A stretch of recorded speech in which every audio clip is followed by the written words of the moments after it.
Welcome, everybody. So I'm actually really excited that it is such a small group live.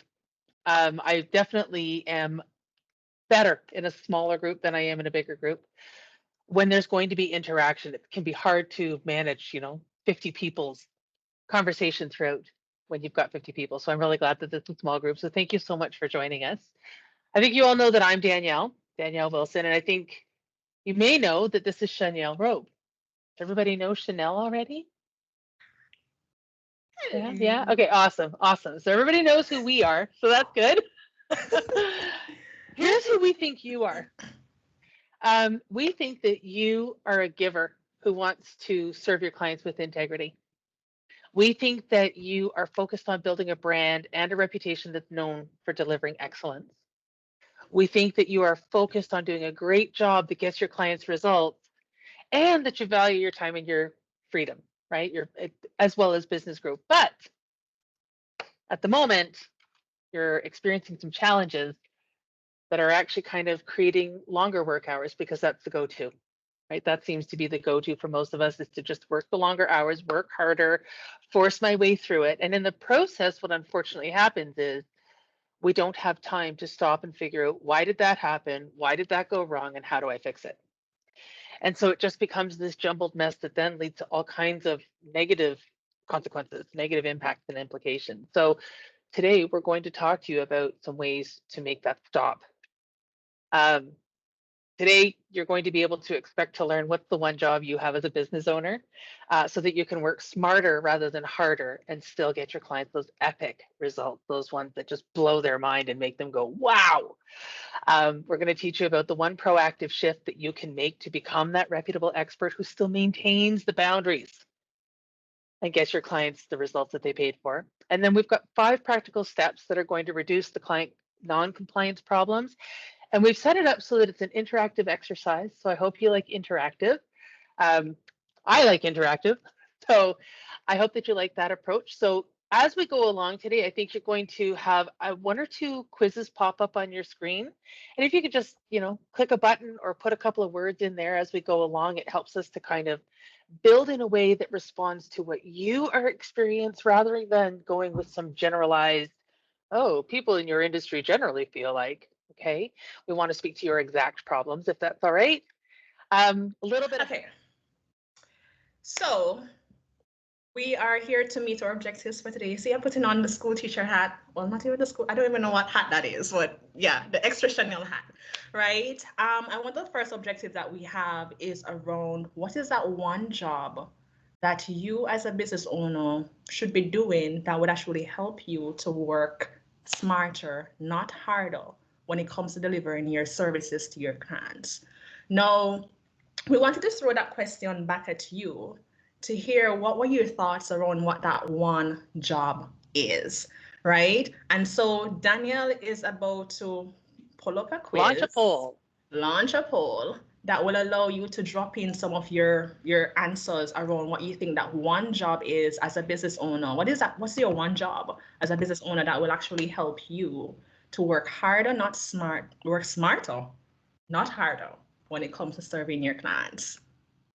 And she's timing me. I'm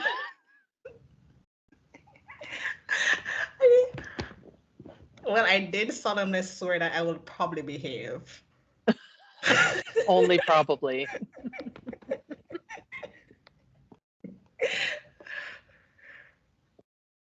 Any more response? Any more thoughts? So deliver results, customer delight, selling, customer. I'm seeing customer, a lot of focus on customer. Content, delivery, transformation was another one, an actual transformation. So for the coaches in the room, transformation, absolutely. But even for the marketers in the room, transformation is still what you're looking for, right? You're transforming their presence online. You're transforming their brand's presence, their top of mind awareness and visibility. So it's still a transformation. Any other ideas? All right. So Chanel, I hate to tell you this, but these are smarter people than you thought they were. Really? Yeah. Let's see it. Let's see it. They knew. They knew that the customer The customer, my friend. Oh, just one second. Stop that one. I put you to the wrong one. They knew that the customer is what the real focus is. That's And what they knew. and that is fabulous because guess what? That means we were also right when we said that Yes. the people in this room are givers. Yes, absolutely. So, right? And so, as you all got it, the number one job as your number one job as a business owner, especially if you're really focused on learning how to work smarter, not harder, is to recognize that one, you're a human being, and two, you are working with human beings. And guess what that means is that the humanness of human beings can get pretty messy at times, right?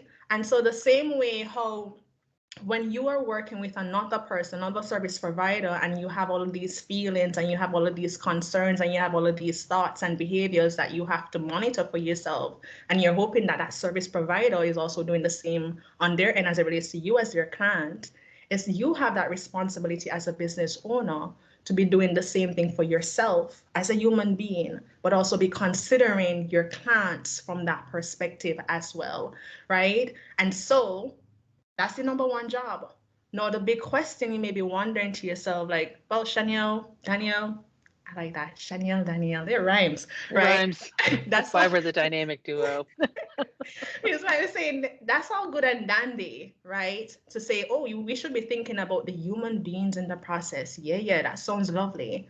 But how do we go about doing that?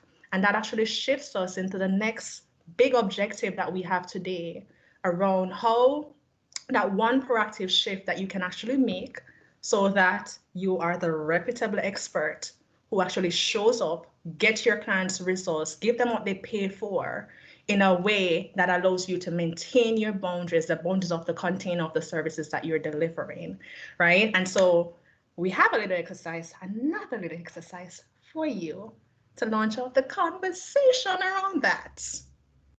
Okay. So one of Danielle, the take it away. oh, okay. Done. So let me make that a little bit bigger for you. So we've all collectively gone through something, right, as a global population. And so that gives us some things that we can relate to. And then I want to be able to show you how that relates to client compliance. Because if you think about it, when everything started with the pandemic, there was a massive rush of changes that happened practically overnight. And I'm sure that in your own space, in your own place, you probably experienced people who were highly resistant to making the changes. Is that right? I see some nods. Yeah. And even So yourself. yeah, well, if anybody's actually talked to me one on one, we know how I feel. So we're not going there though. All right. So what we are going to talk about though are so with all of those changes that kept coming in fast and furious, and it felt like we were being bombarded with here's a new thing, here's a new thing, here's a new thing, right? We saw reactions like hoarding toilet. Oh, let me just take them all off. We're not going to do it one by one. Hoarding toilet paper. People lost income or revenue in their business as a result of these changes. A lot of people started working from home. There were mandates that actually increased the cost for a lot of businesses. I was in healthcare at the time, and so the additional PPE and measures that needed to be taken here in Canada, people were putting up plexiglass uh, barriers between customer and oh my gosh, and the impact that had, especially in the hearing industry. Okay, I'm going to move on. Misinformation was a big problem. Rebelliousness. Rebelliousness was a huge reaction that people had to all of this change coming in. There was blame, there was fear, there was all this resistance to actually having to use that new PPE. And then, of course, there was the social distancing, and all of that caused a loss of human connection, right? So I think we can all collectively agree that those were some of it's not an exhaustive list, but it's a lot of them. Was there anything that you would add to that was kind of like, here was a major consequence of being forced into a lot of change really rapidly that you'd like to share? People were scared and vulnerable. Yes, they absolutely were. They were definitely scared and vulnerable. Loneliness, that was a big one too. So feeling like you're alone in this, big one. Yeah. Okay. So now let's talk about the ones that we see in client compliance. For you, it's the extra long hours that you've got to work. It's the fact that you're taking that work and the unsolved problems or the unfinished work to bed, and that means you're not sleeping properly. So you're fatigued. It creates overwhelm. Sometimes a bad attitude develops, whether that's yours or whether that's theirs. People who feel unsupported develop a bad attitude. Missed deadlines and delays, and this is true across all niches. Not using the relevant tools, that can happen. Miscommunication often results from that. Your creativity suffers. Sometimes people ghost you. Sometimes they even do chargebacks or refund requests. But all in all, we know that the quality suffers. The quality of the experience, the quality of your experience, the quality of your joy as you're putting forward this work. When you've got people that come into your world and expect to take, and it leaves you empty, there you go. So being a rescuer, that would leave you empty for sure. And because you are givers, you may be attracting takers. So we're going to talk a little bit about how to help you set your boundaries so that you can avoid some of that. So let's talk about what those commonalities are in terms of what the underlying root cause is of those things. Chanel, do you want to talk about these ones? The loss of trust in leadership. Okay. But before we get there, we just talked about the first thing that you needed to consider was the human beings in the process. And we looked at how massive change can affect COVID, affected people and their behaviors and reactions around that. And we also looked at how in your own business, how the change of the humanness in the process led to all of these issues that are coming up, these non-compliant issues, right? And you may be wondering to yourself, well, why does that happen, right? And the big thing of it comes back down to the humanness of being humans. The fact is, no matter who we are, no matter the level that we're at, human beings tend not to like change. They don't do well with being in reactive situations, like in unexpected situations that puts them into reactive mode, like trying to survive, right? Or how do I handle this in the best way, right? And makes them feel out of control. And because these are two situations where people may feel out of control, either you as a business owner and the client or the persons from COVID, whether the government or the citizens themselves, right? There are common denominators between both that actually are at the root of the behaviors that you're experiencing both in your business and that the government experienced and well, the world experienced during COVID. And some of these key dominators are one, the lost trust in leadership, right? If you don't have things in place properly, it raises doubts, it raises questions, it raises assumptions, it makes you feel like, hey, they don't know what they're doing. And how many of us have heard that one? Oh, the government don't know what they're doing, or the people don't know what they're doing, right? And that same behavior can happen in your business too, depending on how you're leading your clients, right? Again, unexpected situations where you don't feel in control puts you into what? Desperation mode. It puts you into survival mode. What do I need to do to survive? Right? And so you may experience the same behavior with you.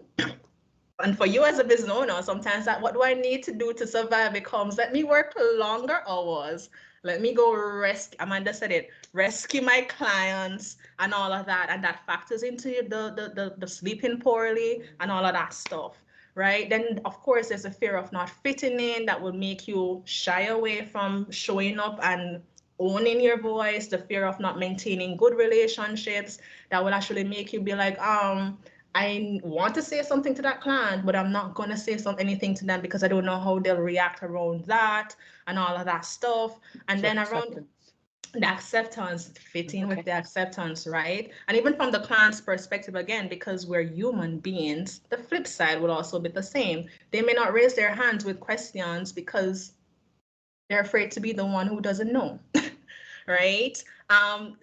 continue on, we talk about the unclear expectations when persons are not clear on what's expected of you or how to do that. Danielle, you're raising your hand. You said Yeah. you.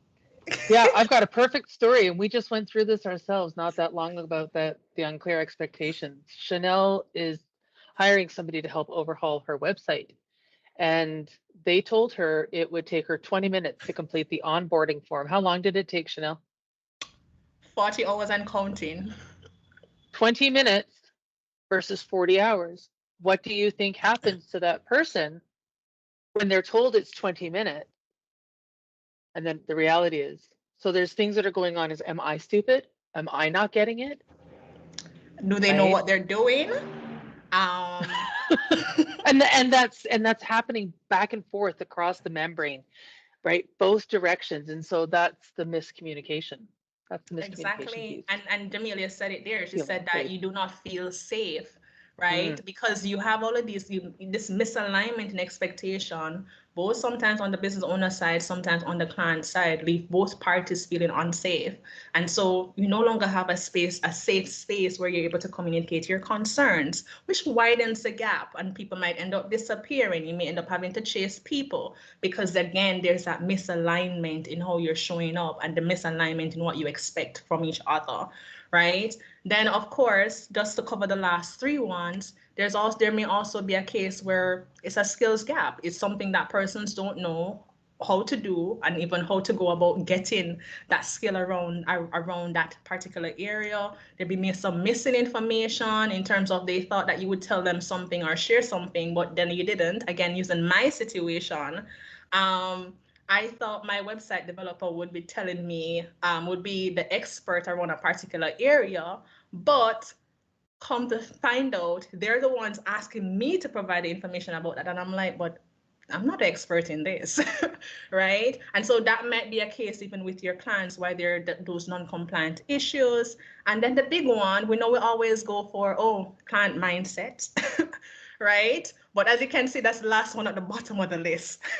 and this is not even touching the iceberg of the potential denominators that are there, where clients may not believe in themselves enough or trust themselves enough to actually do what needs to be done to get to where you need to get them, right?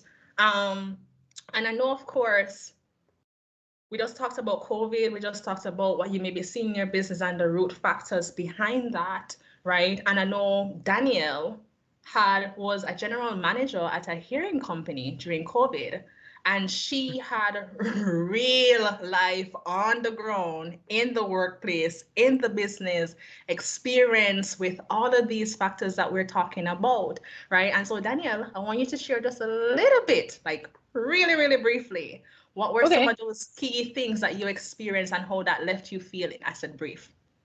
Okay. Yeah, I was gonna say, so the key word there is brief. So I actually won't go into a lot of detail. Here's what I'll say. Practicing change management strategies, implementing using change management strategies for a long time, working with a CEO who also valued that. Coming up against this obstacle of sudden rapid change that was beyond our control. And that is, I think, the key factor, the fact that it was totally beyond our control.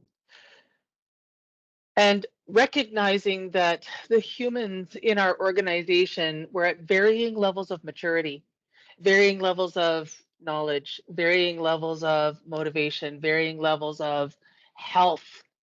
All of these things certainly led to a broad spectrum, everything from Danielle is the worst person in the entire world, and why doesn't she just close the company until this is all over, to I don't see what the big deal is. Why are we taking any actions whatsoever? This is just stupid.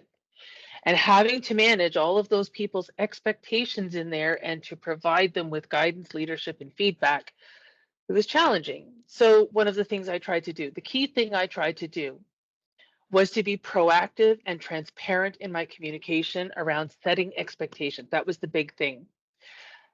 Help it, like letting them see what the long-term plan was, what were the milestones going to be. Sorry, I don't mean to point my hand in the video there. Let me take this off the screen. So all of those became really critical. And so at the moment, what I'd really like to do is I'd like to ask you to just take a second to just self-reflect. If you were self-evaluating how clear you think you are in setting expectations for clients, what can I expect? How long is this going to take? What are the milestones that are going to be happening? All of those things. How clearly do you think, I'm going to put it up as a little poll there. Hopefully it launches. Let me know if it isn't, Shania. Are y'all seeing it? Okay. How clear do you think you are from 1 to 5? How clear do you think you are? And it's a self-evaluation. Nobody's going to see it.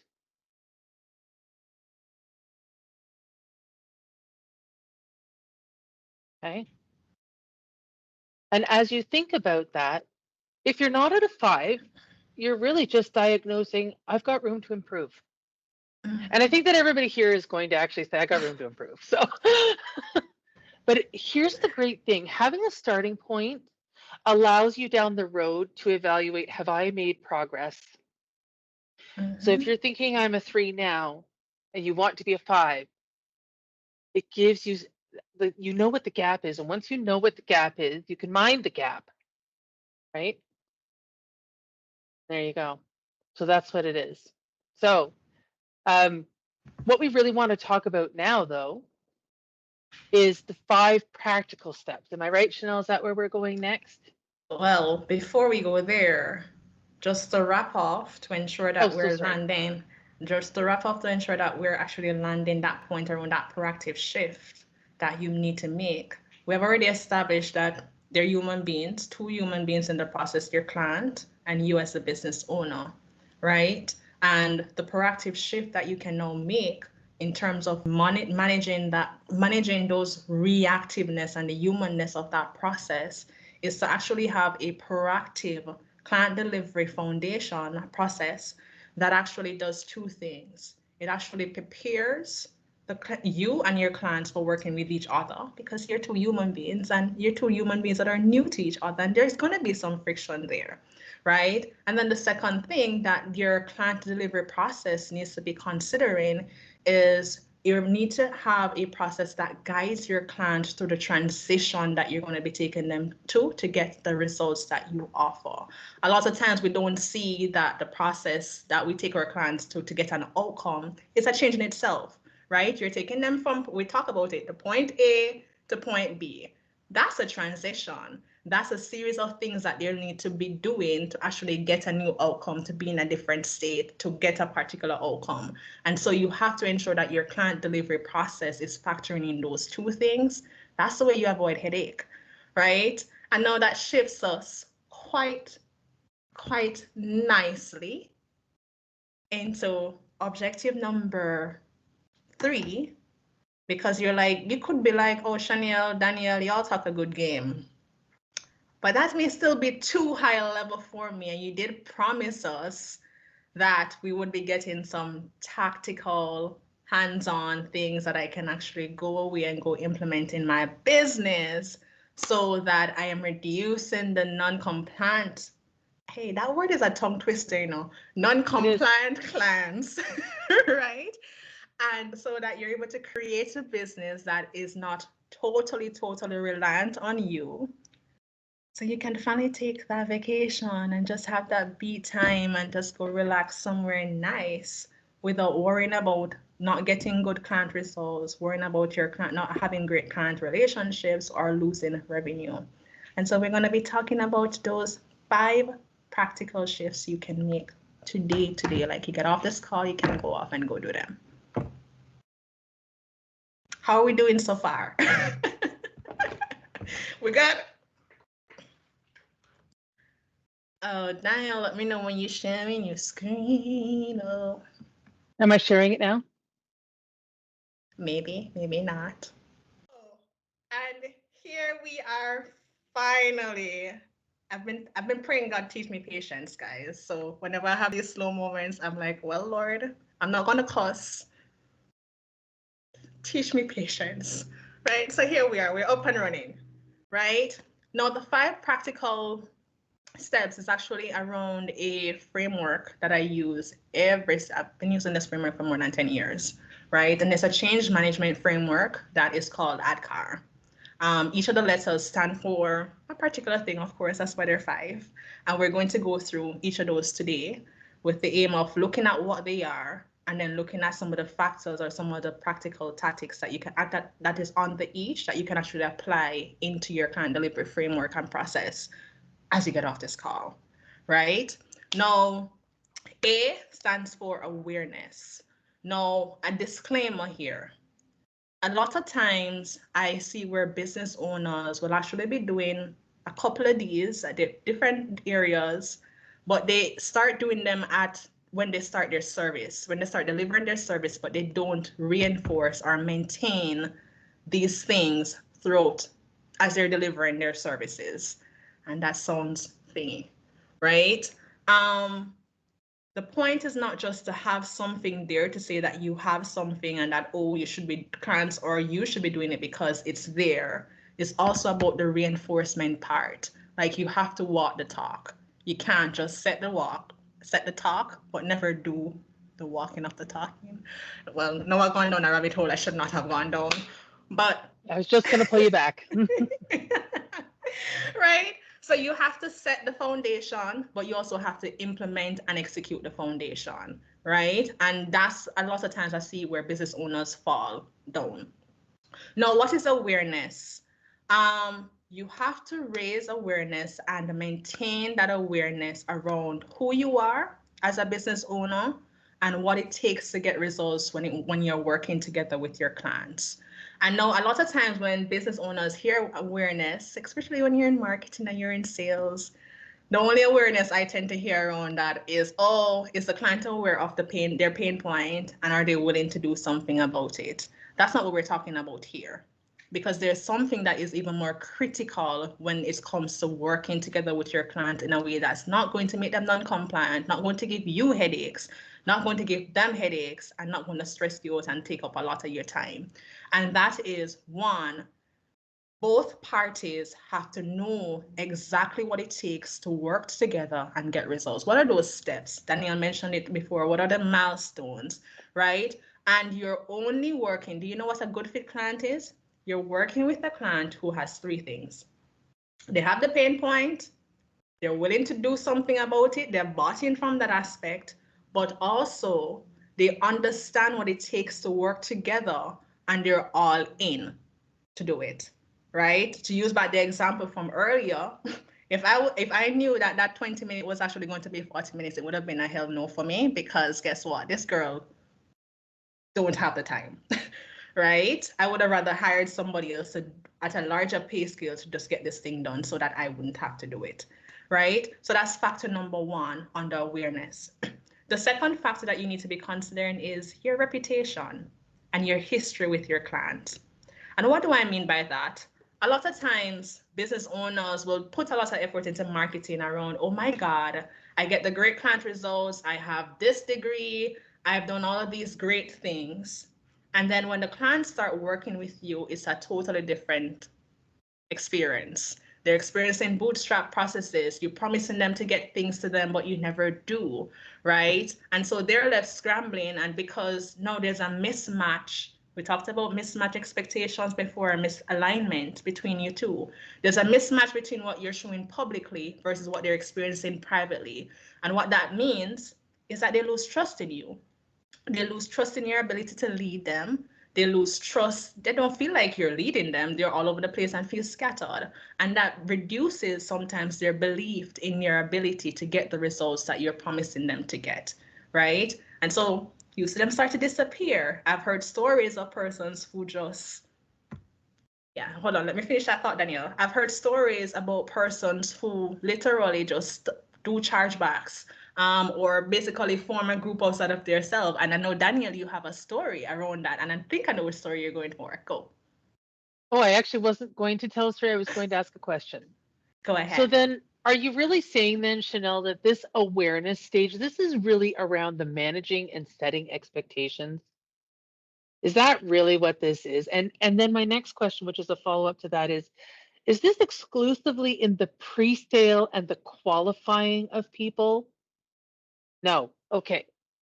So we'll move into that in the exercise. So yes. Okay. So all of these all of these 5 practical shifts, as I said before, is you establish them as you begin working with clients, but you also have to do that reinforcement and maintenance piece through the entire process.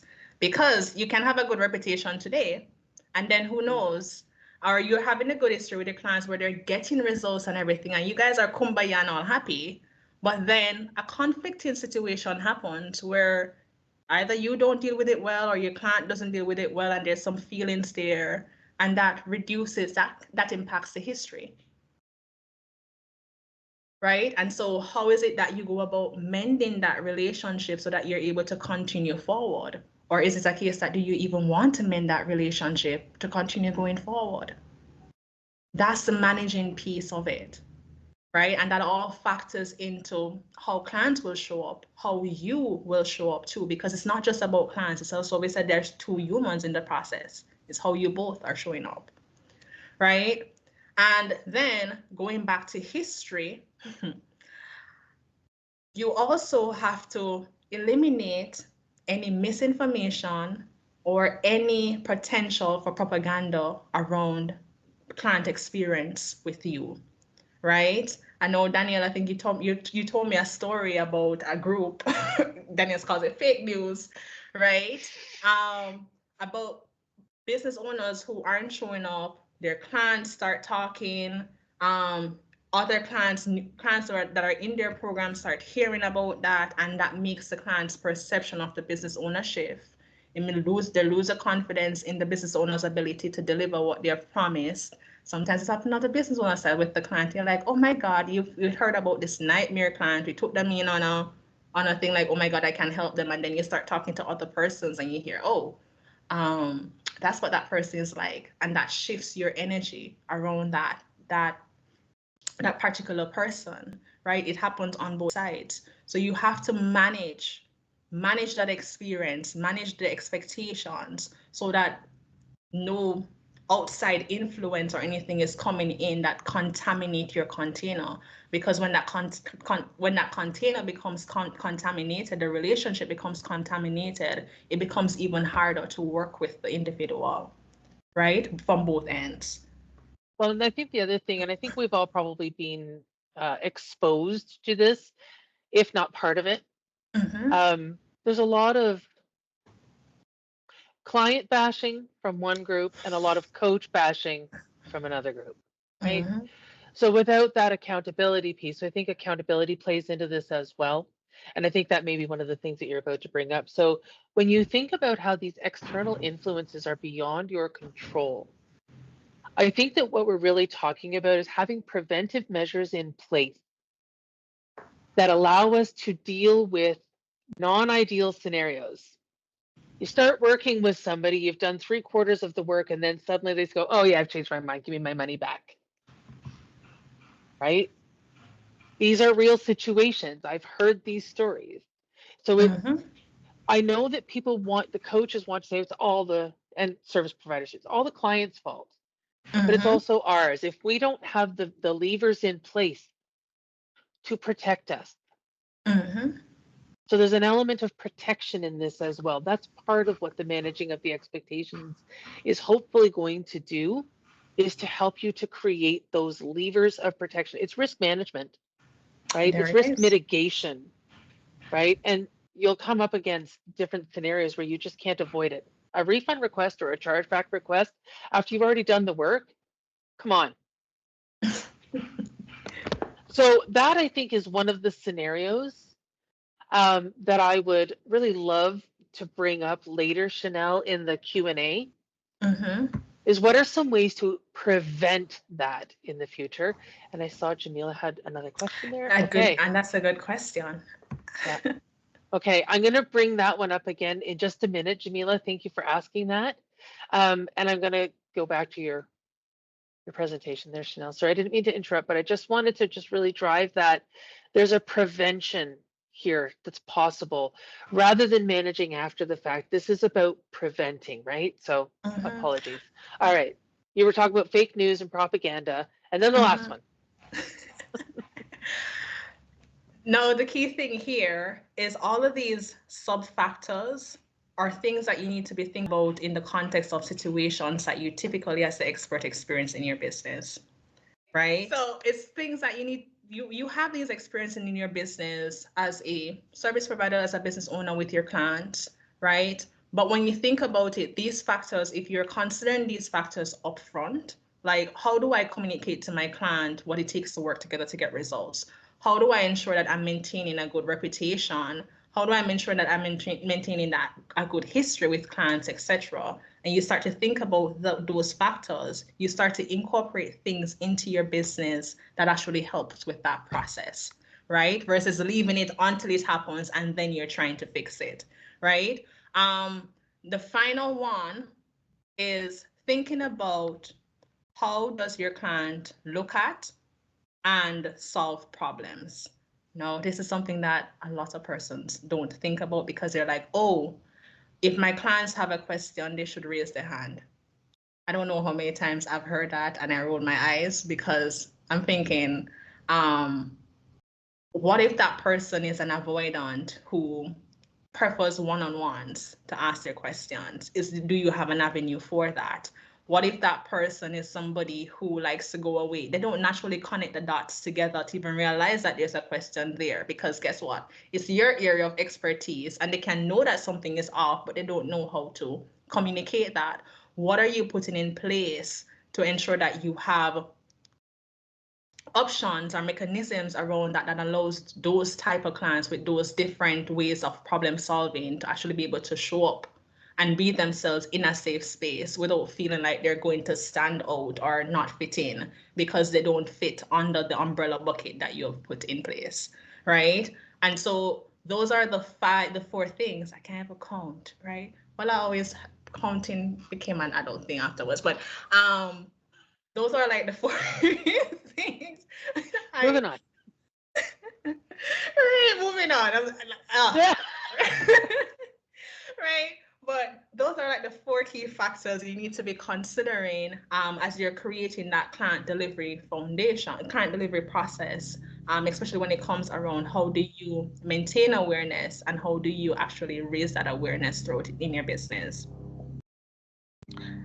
That's a good question.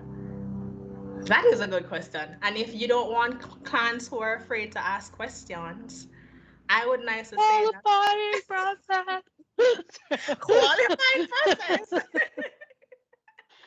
It can really truly be as simple as how do you word a question that goes into your qualifying process. So how many here, whether by show of hands or throw a one in the comments, how many here have an application of some sort or a questionnaire before a person can book a call? Not before a call. Okay. But you keep redoing the question. Okay, so that's good. How about you, Aoife? That is you. You're the one that's saying that you were doing. Oh no, wait. Which one's Aoife? Which one's Amanda? They're both A's. Sorry. Okay, so Aoife has to run. It's supper time in Ireland, and of course she's got Abe with her, so she'll watch later. She's great. So Aoife's had to go. Thank you, Amanda. Okay, so redoing. So the qualifying process, coming up with questions that can actually help that are what I would suggest in that instant. That's the prevention piece, and we're about to do an activity. Let's put this into action. All right. So the activity is Marketing Mary. Marketing Mary is the owner of her own agency. It's a small agency, but she's the owner of her own agency, and she's experiencing some of the consequences of non-compliant clients when she's delivering. Evelyn doesn't want to play. Okay, she's here now. She's here now. Okay. This is a really good experience for me having such lousy internet that I should not be the one driving the slideshow, Chanel. She learns. Not always well, but I do learn. Okay, so Evelyn, as you can see, she was an absolute full body yes in the sales call, right? Unfortunately, a couple of weeks in, Evelyn seemed to drop off, right? And you're not really sure what it is, right?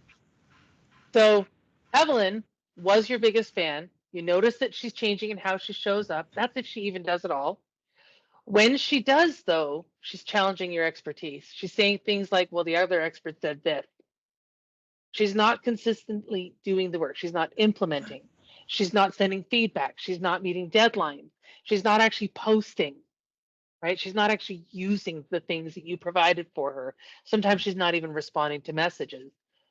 So what we want to talk about then is what are those awareness factors that Chanel just shared with us that Marketing Mary can incorporate into her client delivery process and change that situation. So I'm going to open up the whiteboard for that because we're going to do it as like an interactive whiteboard. So please feel free to take yourself off of mute. Let's open this one up. Not this one. This one. Make that big enough so everybody can actually read it. You read it now? Okay.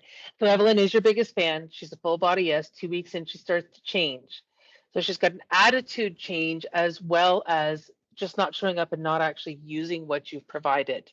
Hold right? on. It's a little bit small. Okay, gotcha. Okay. And if you need to zoom in, because this is a whiteboard shared within, I'm curious if you'll actually be able to make it bigger yourself. Yeah, awesome. That's why I like this program. I am a Microsoft girl. I admit it. And you can type. Yay! It worked. It worked. Okay, so thinking about the awareness factors, which were, right? Do you remember what those were? I'll just give you a quick recap. They were highlighting what it takes to work together and what it takes to get results. So only working with clients who accept that the changes are needed and can and will do what it takes to work with you makes them a good fit. Then there's the reputation and history you have ongoing with them, their ability to trust you and work with you, or whether they start tuning you out. Then there's the presence of misinformation or propaganda in the background. It messes with your credibility. Again, trust. How your client perceives and solves the problem. How they internalize or handle issues or threats. Are they naturally raising their hands? Do they naturally connect the dots? Are they avoidant and disappear? So as we think about, what do we call her? Not avoidant Evelyn, excited Evelyn. Ask them what other experts. That's a great question. Who wrote that one? I think that's Amanda. Okay. I think Amanda is in love with is in love. I don't blame her. This is awesome. Can I type in there too? No, I can't. No, I can't. So you guys are typing. So asking them what other experts they follow. Absolutely. I love that idea. I think that's a great idea. What about what can you do during your qualifying process? Which one of these factors do you think you can incorporate into your qualifying process that will eliminate does excited Evelyn sound like somebody you want to work with? Well, she's a full body yes at the beginning, right? She seems really eager and enthusiastic. You've had several excited Evelyns. Okay. Okay. That's good. So, I'm going to be honest with you. If I'm anybody, I'm excited Evelyn. If I'm anybody, I'm excited Evelyn. Now, in some cases, could it be that unexpected things came up in their world and suddenly, and that's a communication thing you're going to ask. But if they resist answering those questions for you. Mm-hmm. And what if excited Evelyn didn't know about what it takes to work with you? The example of this should take 20 minutes, when in reality, here's what I asked Chanel when she wanted to bring that forward as an example. I said, okay, that's wonderful. What is the one, as the expert, right? She's the expert on these things. What is the one thing that you would have said to them when they said 20 minutes, but in reality it took you 40? Obviously, it's about managing the expectations. What would you have said to them they needed to change? Because clearly they were managing their own expectations and yours from the lens of being the expert. Mm-hmm. So in their mind, so I had said to her, would this mean that since they were looking to do a new website for you, should you have had a repository of things like SEO keywords? Because believe it or not, they asked her for her SEO keywords. And she's like, well, isn't that what you should be doing? Like, isn't that why I'm hiring you? Because isn't that what you do? Right. So there was a major disconnection there. So being very clear, and I have worked with Jamila before, and I know she is very clear about, here are the steps, here Mm-hmm. is the timeline, here is the payment schedule. So Jamila's done a really good job of kind of pre-establishing those. So what are some of the things then that might need to be put in place that help you to identify, like, is this about how much time they have available in their day? I don't want to be too rigid. I understand that. I understand that. But is there like, would you add in completing this is a collaborative effort. And so while I'll be doing the producing of the actual assets, I want you to know that your contribution to the process is essential. In order to get you a result that blows your socks off, right? That makes you just fall totally in love with it. I need your contributions. And that's going to mean that I'm going to need you to give me feedback 1, 2, 3, 4 times, so whatever the number times is. And Mm-hmm. the amount of, yes, I can. Yes, yes, I can.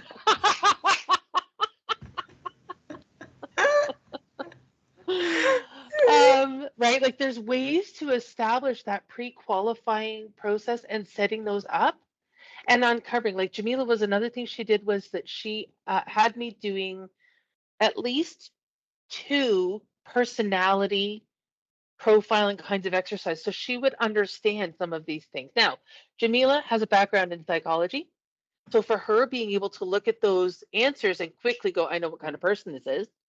I have an idea of how they will primarily instinctively, right, behave under certain circumstances. But if you encounter that there are certain, like, what kinds of things make you lose motivation to continue? That could be a qualifying question. Yeah. So we don't have to have just ABC plus the major time blindness. Absolutely, our own time blindness plays a huge role in that. So going beyond just the ABCD questions with an other, give them that opportunity to expand a little bit. You'd be amazed when you ask that open-ended question. You'd be amazed the kinds of novels people will write. I love it. I love it. Mm-hmm. And then even to add to that, we talked a lot about the qualifying process. But even as you're delivering your services to them, the Yes. prep work, the actual implementation of things, it says here that Evelyn often challenges your expertise, right? And is saying, Yes. hey, what other experts like to do this or do that. That says to me that there's a little trust factor there, Mhm. right? How Yeah. do you go about ensuring that there's mutual trust happening, right? How do you qualify to ensure that Evelyn truly does trust you? But what do you need to do to ensure that you're maintaining that trust as you're delivering your process? And the other thing here is maybe something that you delivered, Evelyn didn't like it. And so it made her wonder, like, oh my God, are you truly getting me? Right? What are additional steps that you can incorporate into that process to ensure that, hey, you and Evelyn are aligned and talking and in sync with where you want to go, right? And then one of the other things here that we talked about is Evelyn is not consistently doing the work. She Hmm. is not consistently responding to messages and providing the prep work, etc. I remember I talked before about reinforcement. It's good and dandy to say that this is what you do and this is how you these are the boundaries that you have. But are you maintaining those boundaries? When Evelyn doesn't respond to your messages, do you keep chasing her? Right? When Evelyn doesn't do the pre-work, do you then turn around, she sent it to you late and then turn around and deliver it to her in a day? Not highlighting to her that, hey, your actions have consequences. I'll tell you, when I was in corporate, I had a corporate client, right? And we switched over to new communication channels, and they had like a 3-week lead time of getting used to stuff. And then this client just would keep calling me on my regular cell phone. Well, Amanda, that's why you need to work with us. We'll fix that for you. So I Right? was just going to say, Amanda, in all genuine respect, I am the same. Giving people consequences when they're not my children, it feels icky and scary. And last year, when I worked with Chanel to put together so my VIP days were draining me. It was a 4-hour experience that was just absolutely draining me. There was a lot of pre-work, a lot of intra work, and a lot of post work. Um, and I found that trying to establish boundaries, because you hear the word consequences and you think of childhood discipline. Ugh, yes. And it's not like that. It's a poor choice of words, I'll be honest with you. The consequence could be, okay, so if you give me the information a day late, I need you to understand that my And other jobs expectations. are scheduled based on these timelines. And therefore, if you send it to me a day late, unfortunately, that means that your project now gets delayed a week. Yeah. So it allows you to maintain your boundary, respect your timeline so that you're not putting in that extra work, but also gives them that clear expectation that I'm a partner in this outcome. Mm-hmm. Does that Yeah. make sense? Yeah. And using even the Okay. communication channel example, if they're not adhering to the channels that you have set up for them to use, you remind them the first time, set it up, you set the expectation from the beginning that, hey, here's a channel that we're going to be using going forward. Remind them the first, and you highlight the consequences of that, highlight why they need to be fought good, sending things to that channel, highlight that, hey, the first infraction is a reminder. The second infraction, I'll remind you again. But after the third infraction, I won't be responding anymore here. We have a well-known coach who is experiencing that challenge, and she's trying it and it's working. It was just that one little tweak that I gave her and it's working for her. She's finding that more and more people are using the communication channel because she is no longer, she's just ignoring those messages in DM. That's where she does her business. That's where she generates leads. She's having 100 conversations in a day in there. It can get lost. Her team can't see it. They can't respond then, right? So the first one was please use X channel. Okay, I just want to remind you again, I may not be able to get to this. She waited 24 hours before sending this message. Just want to remind you, this is not where you come if you have to ask me questions. Please use X channel because then if I'm not available, my team can also answer you. See how she's escalated the reminder of why as well? And then Mm-hmm. the third one was simply an ignore. Guess what ended up happening? 24 hours later, that person got on the channel and asked a And question in the channel. there you go. So it is, we train people how to How to, treat us. And I think that's really what it all comes down to. So the word consequences, again, it's a horrible word because we think of discipline.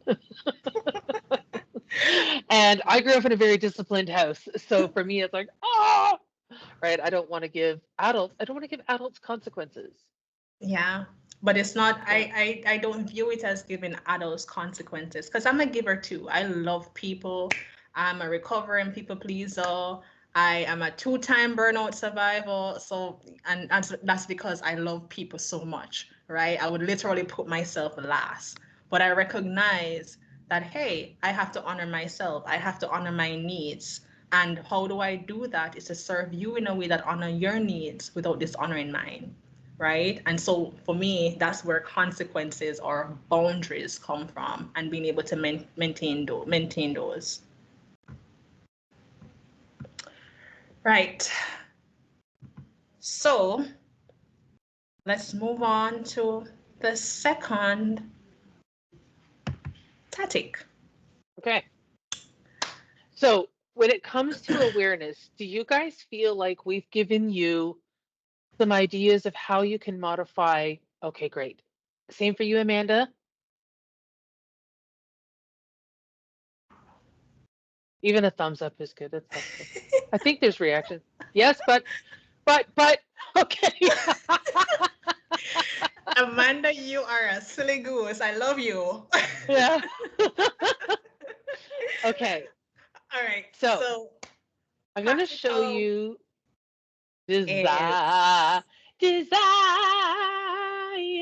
Sorry. Every time I see this word, I think of U2's song. And you don't want me going down that road because I'll join her in the singing, Yeah. right? Desire. So let's go. The second thing, Desire. can I mute you? Oh, sorry. Stop. Yes.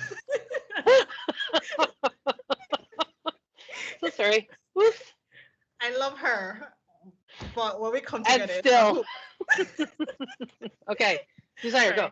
All right. Desire is around building and maintaining desire around the things that actually fuel you, your client's motivation, and your motivation to actually participate fully and wholesomely in the process. Now, what do I mean by that? A lot of times you hear when it comes on to client delivery that, oh, they're adults, they should be motivated because they got into this thing, and oh, I'm looking for committed clients and all of that. The truth is, sometimes you as a business owner is not even motivated around the services that you're delivering. You're not committed to it. You hate it, but you still do it. You hate working with the client, but you still do it. And then the truth also on the client side is that you can get somebody who is committed and motivated. They are an excited Evelyn, but things happen. Life happens, commitments changes, and so things, Amanda's a shiver in her desire daily, right? That's honesty, right?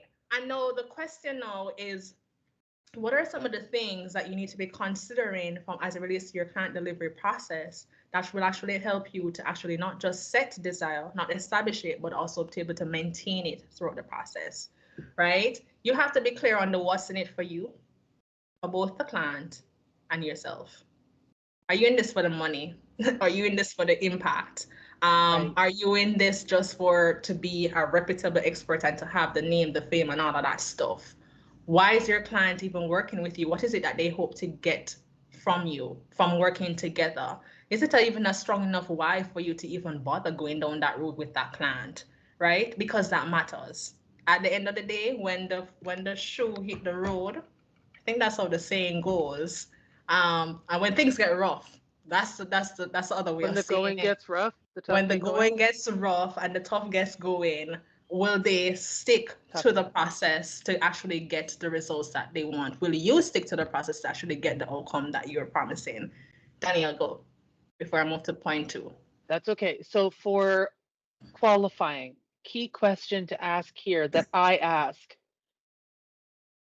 how do you typically react when you come up against adversity or challenge or whatever word? Insert your word here.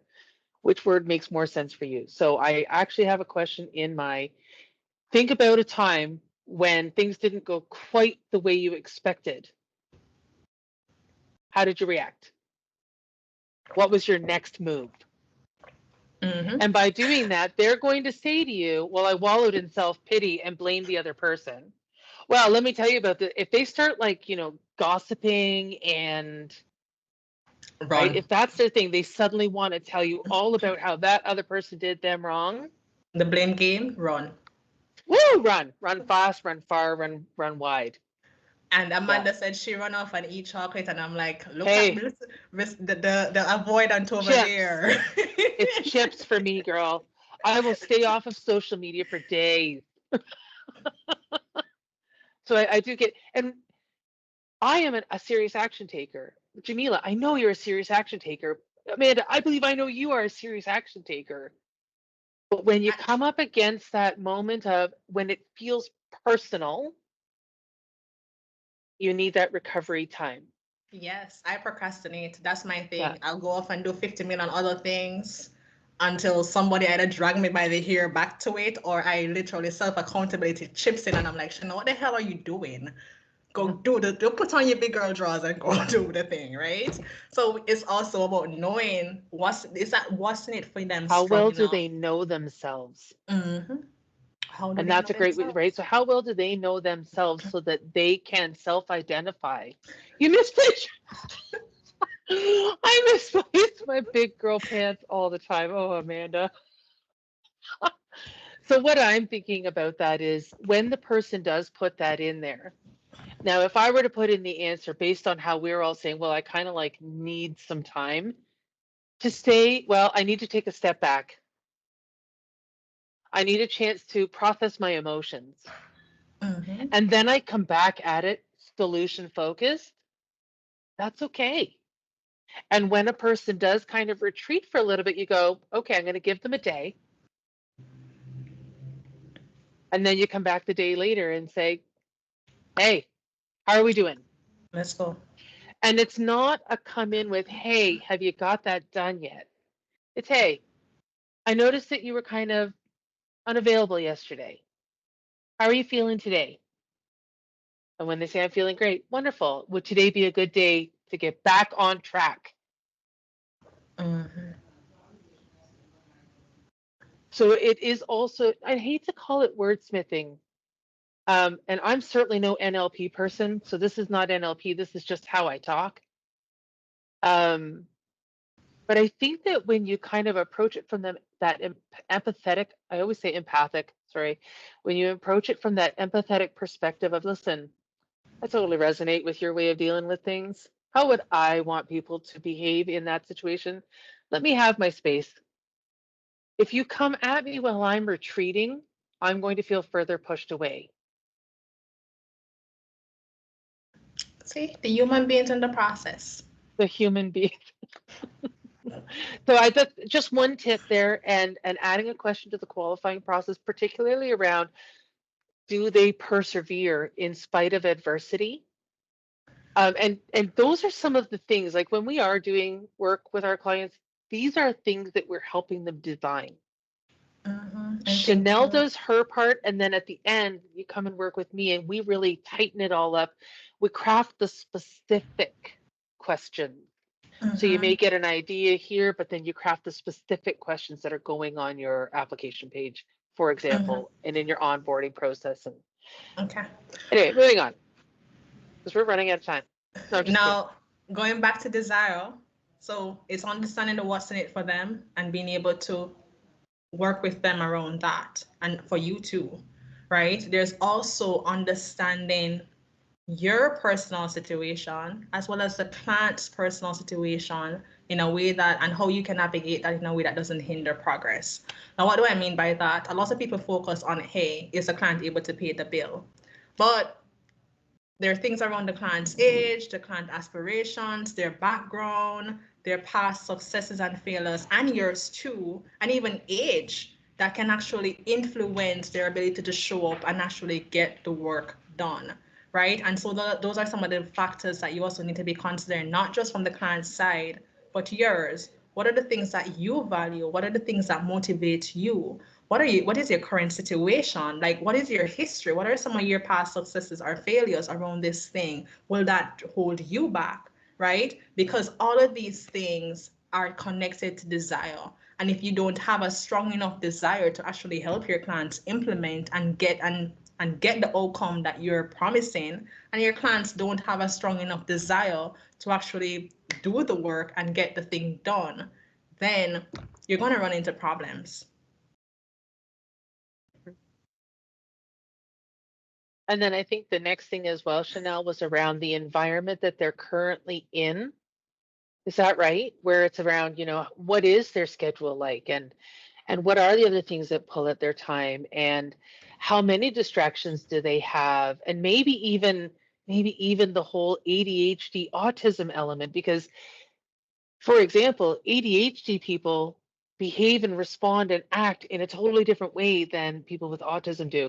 And heaven forbid you're like me, that there's some kind of weird freaking mashup of the two. Um, that who knows which one's going to kick in. It's like a wheel of fortune, round and round and round she goes. Where she stops, nobody knows, right? It's that kind of an idea. And you can bake those right in to both the onboarding and the qualifying, and even in the execution steps. Mm-hmm. And Okay. so as we talk about ideal client, and I know everybody hates doing ideal client work, but a lot of this boils back down to knowing who your people are, but beyond it, this isn't about what kind of coffee do they drink. This is around what are the impacts and implications of this problem. So knowing that you guys are losing sleep, who would be normally thinking about that, right, as a problem to target? That's an impact or an implication of the problem. The problem is your clients are not following the process.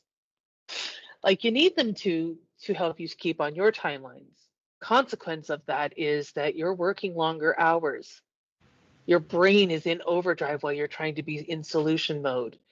That's bleeding into your sleep, so you're not getting a good night's sleep, which means you're waking up the next morning still tired, which and the cycle continues, right? And then there's also the feast and famine. But anyway, so sorry. Moving on, Chanel, my apologies. Environment. Okay, so let's talk about Shiny Sharon. Oh, what about this one about the values? Did you already talk about the values? Yes, ma'am. Okay, beautiful. So now we're going to talk about Shiny Sharon.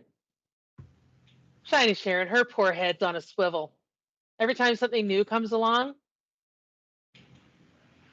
Shiny Sharon is like, ooh, ooh, ooh. So even though she hired you to do a thing, Shiny Sharon is always dropping the ball because now her focus and attention are here instead of where she started here. So it means her priorities have changed. So let's just quickly go back to our whiteboard here. Here's Shiny Sharon. Again, you're welcome to. So Shiny Sharon, she wants everything you say you can help her with. She struggles to maintain motivation though. When the next shiny object comes along, her head swivels so fast that if you blink, you'll miss it. She falls down rabbit holes. She asks for projects and advice and insights and recommendations outside the original scope of what she hired you for. She says she will, but I bet she won't. I don't know. It's a song. It's Pitbull's song. I don't know if anybody knows that one. So in this one, we're going to be talking about what's in it for me, what's the environment that Sharon is already in, and what are her values. That's what we want to talk about here to see how can we stop the shiny Sharon that just is losing interest, moving on, not following through on the things that she needs to do because in her mind she's already moved on to the next thing. Awesome. So what do we think some of those desire ones would be for shiny Sharon? Implementing Yes, interest. Oh, I like that. absolutely. That's Almost like, so am I writing in there? No.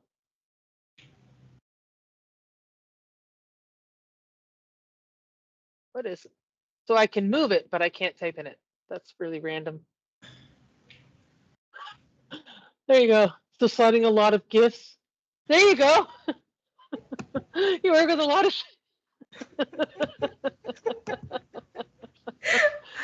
So Amanda, then in all reality though, is that about staying in more constant contact? Like, is that really what that is? It's about having a few more touch points along the way just to keep her inspired, keep her motivated. It's like you know that giving her that little giggle keeps you top of mind, right? It's the same concept as the gamifying or the putting in those celebration. Yes.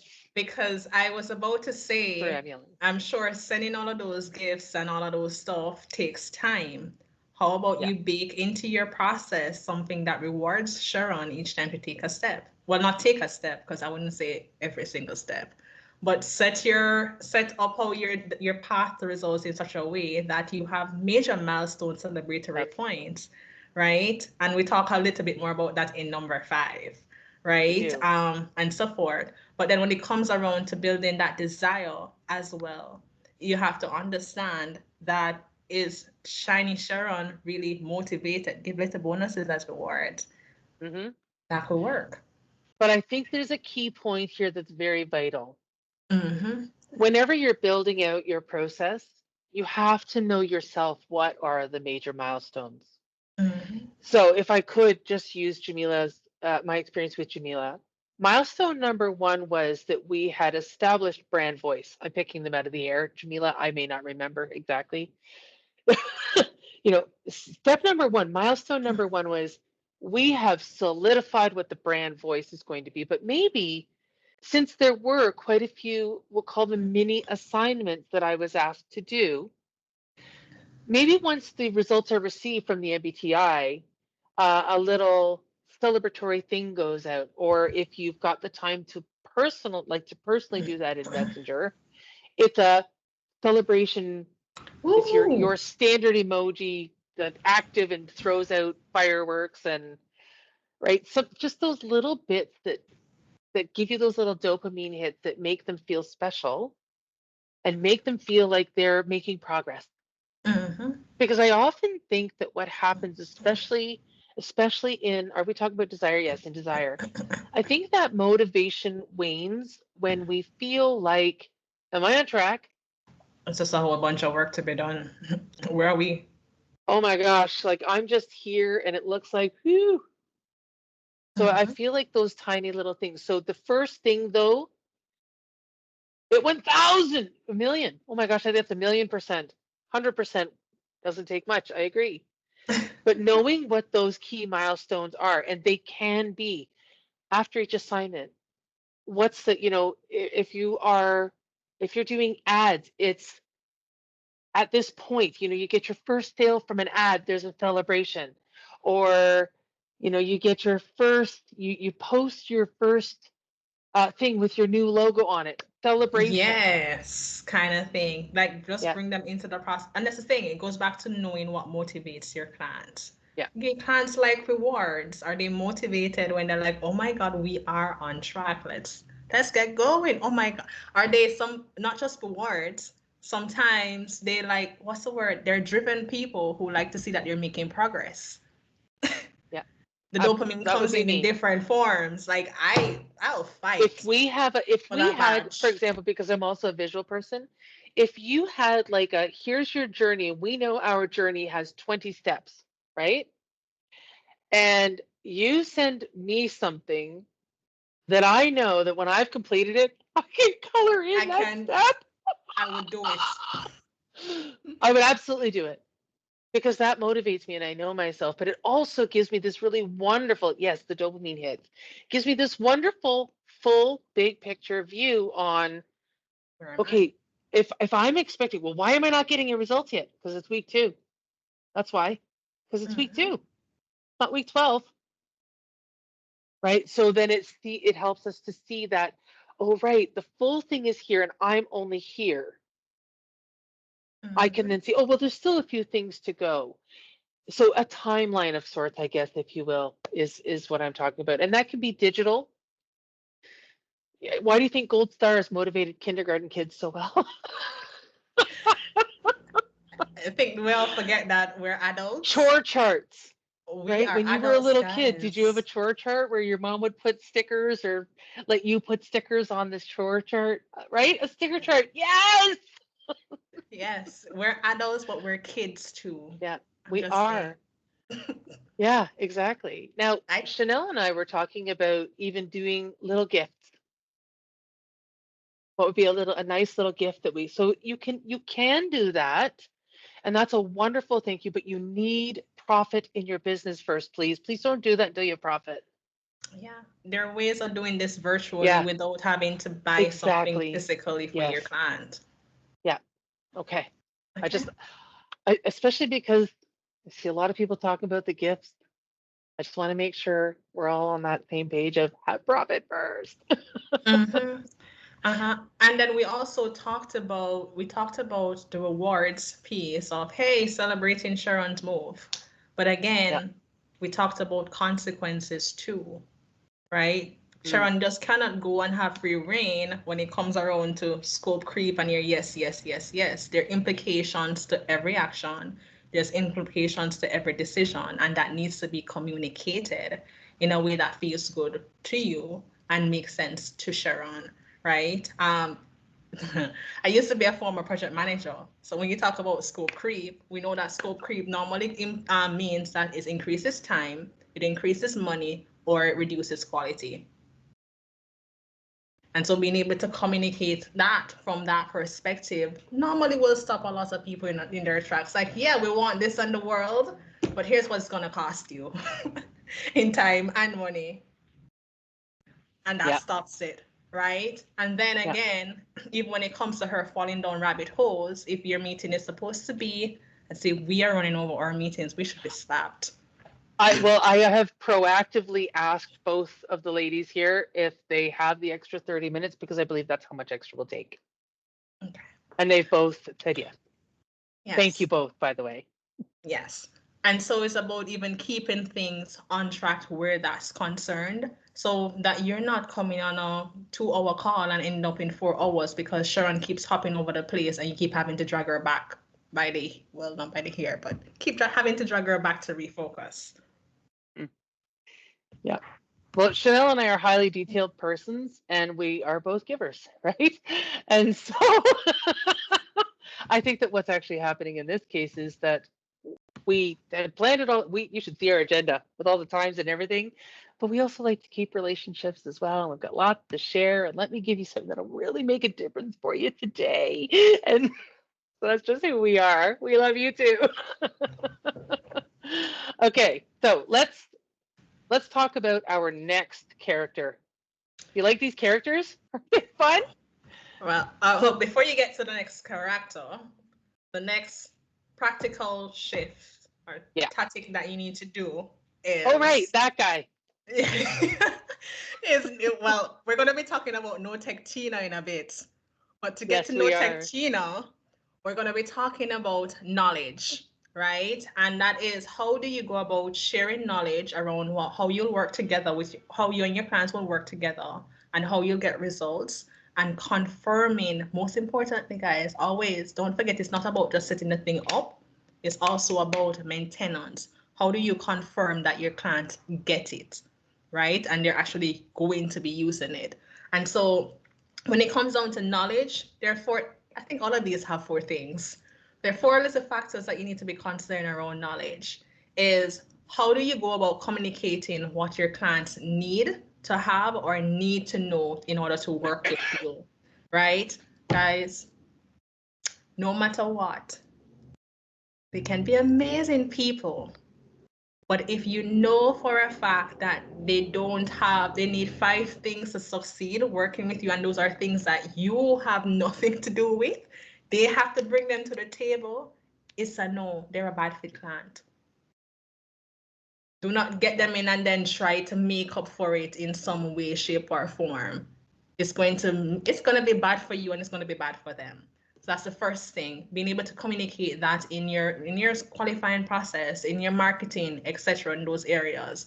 The second thing is you need to think about the resources, the training resources and educational resources that you actually need to do 3 things to foster the new skills and behaviors that your clients need to have, that would provide detailed information about any new processes, systems, and tools that they'll need to either start using or be able to use, and also being very crystal clear around roles and responsibilities. What are their roles? What are yours? What are the timelines around that stuff? It matters, right? So you have to get crystal clear around that, because all of those things help to set expectations. All of those things help to ensure that your clients are actually equipped to work with you, right? And then not only that, as you're developing these resources, one of the key things you need to be considering is the different learning styles, the client's different learning styles. There's some people who just get things right off the go. There's some people it takes a little bit of like sitting and thinking to get it, right? There's some people who are visual learners. There's some people who will just listen and get it. Like for me, I can't listen. People love Audible, I can't. I go off 50 million trails and then come back and it's just like, oh crap, I end up having to rewind the same thing 50 times and still don't get it, right? So I'm like, just think about the learning styles of your clients as you're creating those resources. As you're creating those resources, so that you're factoring those, you're creating stuff that persons will be able to understand, they'll get it. And then the final one is, and this is a big one, because I once had a client whose client wasn't doing the work, and she will come and she'll cuss and quarrel and everything, only to find out that my client had an online portal. The client did not have internet and therefore could not access the portal at all to do any of the work. And not only that, not only did the client not have internet, the client was a No Tech Tina. And that leads nicely into the scenario that we're going to talk about now, because it's not just about giving clients resources and software to do the work, but it's also confirming that they have the things in place that allows them to access the resources that you're going to be giving to them. No amount of resources will matter if they don't have access to it. And Danielle, take it away with No Tech Tina. No Tech Tina. She's actually my favorite. I love No Tech Tina. Actually, it's Techno Tina if you're saying it, the way I wrote it, because anybody who's a former raver will get Techno Tina. Well, I'm wondering to myself, is she showing her age or not? But then we had a conversation about the fact that technology or techie people are not necessarily dependent on age, right? So Not at all. I'll One leave of you my alone with favorite that people in the one. world claims she's basically a tech, she's a boomer with tech basically, and she can't be more than 32. So it really doesn't have anything to do with age. My husband, he can manage your hardware and configure and do all kinds of things, but give him a phone and he's got to find something. He gets so frustrated. So it's really not, you're a former raver, so she gets it. Yeah. She said she's not. So age Oh, you're here, not. age. Well, there, I got to read. It's called reading. Apparently, I'm technologically challenged when it comes to reading. I told you I don't learn by reading. Okay. So, I once entered a coaching program, and it was for my health. And absolutely adore the woman. Absolutely adore the woman. Was so excited to be part of this, and signed up. And what an incredible qualifying process, and what an incredible set of managing expectations. And until we got to onboarding. And then everything went to poop.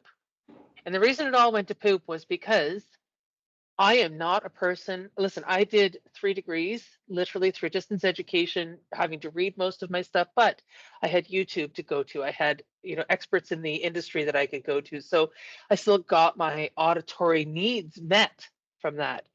Going into this program, and it was a portal filled with written documents in no particular order and no direction on which ones to open first. Go to a coaching call to find out weekly, what were your problems last week? Well, my first problem is I didn't know what the heck I was supposed to be doing because I don't read, so I don't learn by reading. So creating some kind of, I guess, multimedia if you are doing that kind of thing. But even when it comes to like Jamila with your quiz, Amanda, you've got the gifts. I love those. Those are multimedia ways to help reach people in ways that make sense for them. So your person who loves getting those gifts, they're probably a visual person, right? Most of us want some combination of all three, but we do tend to rely more heavily on one or the other. I would love, like I keep saying, I want audio notes to be an option on Facebook, not just on Messenger. So either create for all styles or qualify which one you serve. Exactly. Yes. Okay, and that feeds nicely back into me reining Danielle in to Techno Tina. Techno Tina. So Techno Tina and Excited Evelyn, they really could be best friends. They are so excited. Right? They're eager, they're enthusiastic, they're your action takers. They're the ones that everybody dreams about. Somebody who's going to get it and just like immediately put it into action. Yes, please. However, 2 weeks in, you notice that Tina hasn't even signed into that portal once. She keeps sending you DMs on Facebook instead of going to Slack, but your DMs are busy with lead gen. And so you often discover her messages days later.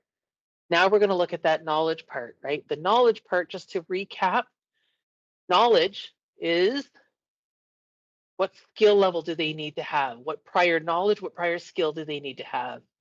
What resources will you make available? And Amanda, to your point, I think that's really where do I stick with one or do I try to meet all three? As well as the learning style. I think those two go kind of hand in hand because even as you're creating those resources for people, you want to make sure that you're bearing that in mind. And then, of course, the other thing we're keeping in mind here is around what are their physical limitations in terms of the tools and resources they have available to them. So like Wi-Fi or internet. And so what do you think are some of the knowledge factors that will help Marketing Mary change her situation as it relates to Techno Tina?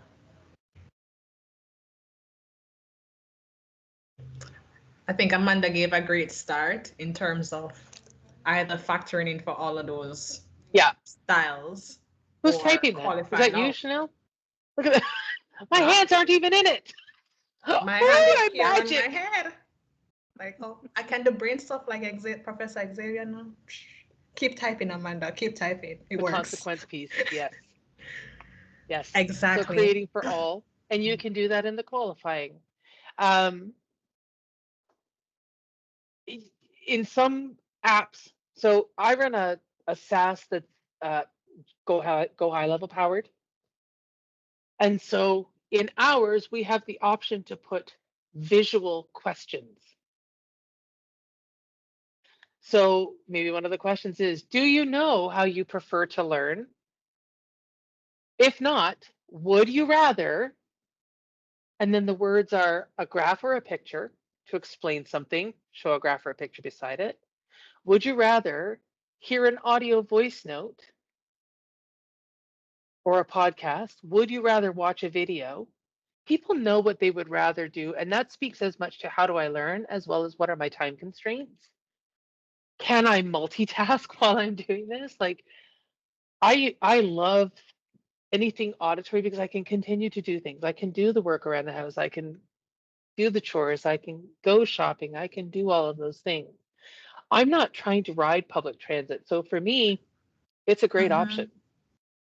Yeah. AI can do a nice job to turn one thing into another. Absolutely. That's a great idea. That's a great idea. Use the AI for that purpose. Now, I'm sure you guys have seen that I'm like I'm not anti-AI, but we don't use it in our business around what we do because it's just not as smart as we are. And I mean that with all love and affection for AI, but I'll tell you, I love AI art. And I'm an artist myself, and I love AI art. So don't I, Jamila? Yeah, and I love what Jamila creates with her AI stuff. It's just like, oh, Yeah. that's cool. That stuff I'll not do, but Yeah. have fun. That's So that's why you're the expert. Yeah, but using it that way, I think, is a brilliant option. Agreed. And then even for stuff as in, don't just assume that because you have created a training video, somebody is going to watch it. You could actually make one of your milestone steps to begin working with you as a part of onboarding is that can't prove that they were able to get into that portal. Send you a hi. So when COVID first started, within a couple of days, I had to lay my entire company off. It was heartbreaking.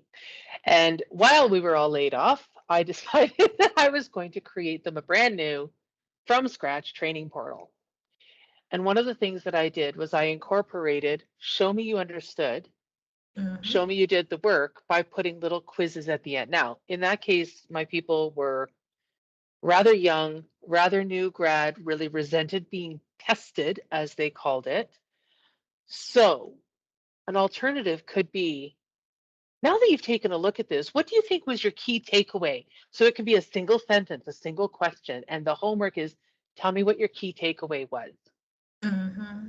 Yeah. And the same thing can be done when you're doing onboarding, right? So here's what you can expect. So you've done it as a written form. You could create a checklist. You could create that timeline thing. You could create a video that says, I'm so excited to work with you. And now let's talk about what you can expect over the next, 4 weeks, 8 weeks, 3 months, right? And here are some of the things you can be thinking about before we get together for our first session. If you work with us, depending on the offer that you work with, that's probably going to be experience. Right? And then Amanda, I think Amanda wrote here what you said about the consequence of the channel, and that's a good point. Again, it comes down to reinforcement. You do not continue to reward negative behavior. Did you guys notice? Oh, actually, I know that Jamila didn't because I bypassed our system. Oh, I noticed. You told me this morning, and I'm like, oh yeah, I'm gonna have a talk with her. I bypassed her system, so Jamila didn't. But did you notice that on the registration form, I asked you, how comfortable are you with using Teams as the way that we meet? I love thinking about things before a call, right? Right. It helps you feel better prepared. And when we're thinking about what's in it for me, it when if you and I were to ever have that one-to-one session where we're talking about strategizing over the integration, I'm going to teach you some sales techniques that are going to help you to capitalize on these things so that it's happening congruently through each of these areas, and they're easy to implement. Okay. All right. How are we doing so far? Well, we've got 20 minutes left. So, oh, you Yeah, weren't we're just asking me. You were asking them, are you over? Like, if you're overloaded, it's okay. We don't have to keep doing these exercises if you're overloaded. We can just give the info. How do you feel? Good to keep going full throttle? Yay! Tired, but good. Okay, good. Tired to the point of I'm starting to shut off? Little bit. Okay. Okay. So then I'm we'll, sending you some of my energy. Like I have lots, like loads. yeah, I have some nervous energy, always happens when we're doing a, okay. So, All right. So let's go to practical tactic number 4. Accounting. Yes, it's 4. Practical tactic number 4, which is the other E, which goes around ability. And what is ability? Ability is being able to foster. Yes, ability is putting things in place that ensures that your client is able to follow your process and achieve the outcome. That means they have the ability to do the work, right? And what does that look like? This is probably the only key place you hear mindset really comes up. mhm. And mindset is around, hey, you as the expert know what are normally the typical common blocks that will come up for your clients. Oh, they're not going to post. Why won't they post? Oh, you've created something and they don't like it, but they're unable to say anything that they don't like it because they're afraid of offending you. Those are common mindset blocks. What are some of the things that you can actually incorporate into your client delivery process to ensure that you are helping them to overcome that block? Either is that, hey, you're not working with persons who are not confident around that, or it could be, hey, it becomes a reward kind of structure. Like every time you post, yeah, hey, tap into their motivation and their desire to actually get that outcome. Along the lines of that, you're also looking at physical abilities. This may not necessarily work in the online world, but it's something to consider as well, because you don't want to have a case where your clients need to be able to create a document and they can't even type up that document. They can't type a random weird thing, or you're a creative who creates audio stuff, but then you're working with somebody who, God forbid, has some hearing restriction that doesn't allow them to listen to things, right? There's that mismatch there, right? Then even from that perspective, you're looking at intellectual abilities, right? Does your client need to have a background in a particular field in order to work with you? Do your clients need, and this is again, what is it that they need to bring to the table? Is there something they need to be certified with? Is there a skill set that they need? Is there a way that they need to be able to process things that counts, right? I know a big one that a lot of us, a trap that a lot of us fall into is, you as the expert say this is what it takes to get to the end result, but this is actually realistic for your clients. It's realistic for you, but is it realistic for your clients? Are they able to achieve that outcome within that particular time frame? Are they able to get the work done, get that piece of work done back to you in one day, just because it takes you one day to do? And yes, Jamelia, it is hard, right? Which is why, even as a former project manager, one of the main factors that we had to factor in when it came down to managing projects is time management. And we actually had estimating techniques around how we do that, right? Which is something that even when we work with our clients, we're not just looking at how you develop your path to results. We're also looking at the feasibility of doing these activities and support, right? So that you're walking away with something that is realistic for you and is realistic for your clients. And then the final item to be considered on the ability is, does your clients have access to the resources that will actually help them to develop their abilities and complete the steps? Unless the time doesn't exist, and actually complete the steps that they need to take to get results. Do they have the financial resources? Do they have the time? Do they have the proper tool and materials? Do they have access to subject matter experts, mentors, and coaches? I like to talk about you staying in your zone of genius. And I truly fundamentally believe that, because I believe that you can partner with other persons to get the other pieces that your clients need that are outside of your zone of genius to get those things done.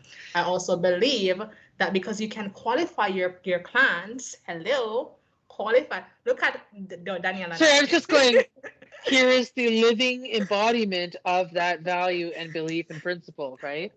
Right. Our joining of forces is absolutely the embodiment of that. So yes, and I also believe that sometimes there are things that your clients will need to bring to the table that they won't, and because of that, they don't have access to those resources. You can refer them to somebody, and after they have gotten that thing, then they can come work with you, right? We don't have to take them on just because they have the pain point and they have the money at the time, right? And so those are some of the things you need to be considering as you're crafting your delivery process around ensuring that you're fostering client abilities, and then, or you're confirming that the client has those abilities that they need to follow your process and actually achieve the outcome of your process. And now, Daniel, I'll take you over to Deadline David, and we are doing Deadline David in like 4 minutes. Deadline David, whew, this guy has got to be the bane of your existence. David just needs another day or two until that day or two comes along, and now he still needs another day or two, and another day or two, and another day or two. David's always dragging out, right? He always drags out the process. And like, why? Is it a matter of a lack of respect? Is it a matter of David being overly busy? What is it? But what we do know is David has trouble meeting deadlines. He's always needing that extra time. He stops responding. He's the one you're constantly chasing. And sometimes he'll show up a couple of days later, sometimes a couple of weeks later, and the work is done, but the quality of it is not there. And it's delaying. And David will be the first one to complain when it's not delivered on time and with the high quality. So ability becomes. Jamelia has a deadline, Daisy. A deadline, Daisy?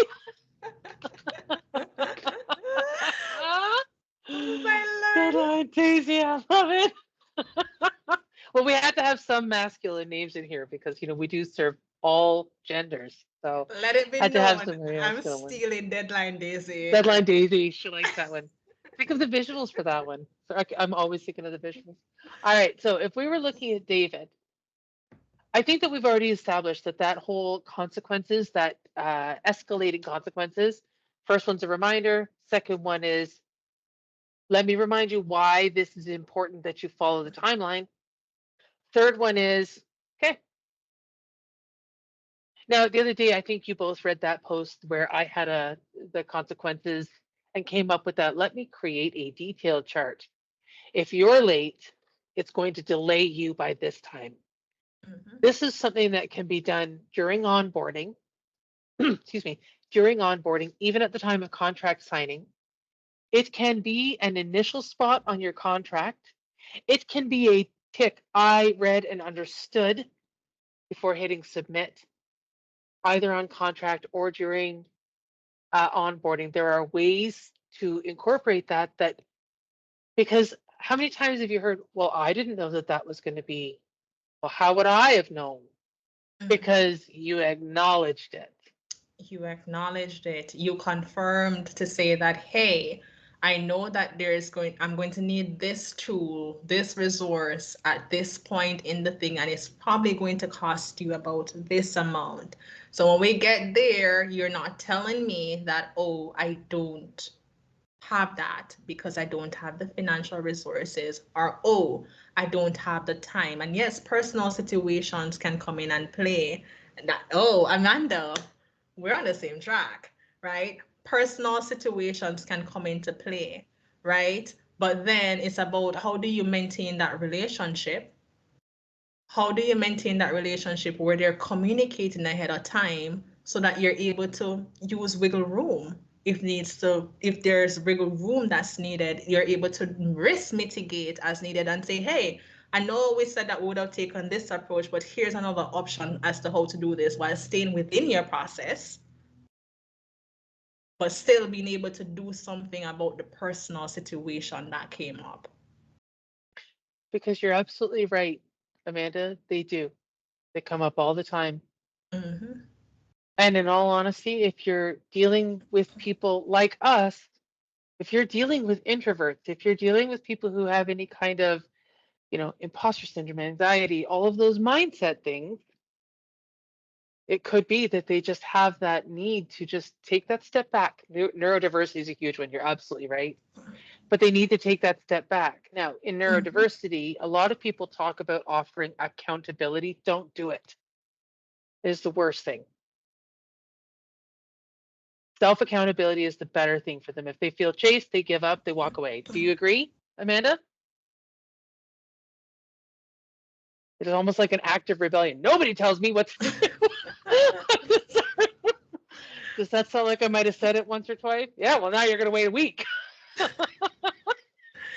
And you see, it's not about even telling them what to do. It's about Yeah. reminding them of the commitment. It's about reminding them of the goal that they're trying to achieve and reminding them of the constraints around how working together is.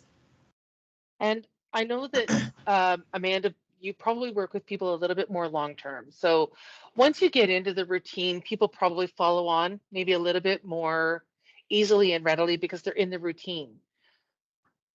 On the other hand, they just want to know why it's absolutely. Oh my gosh, yes, I'm an absolute yes. What's in it for me? Why What's is in it it for me? important? Mm-hmm. I need you to give it to me on time because all of my projects are staggered like this.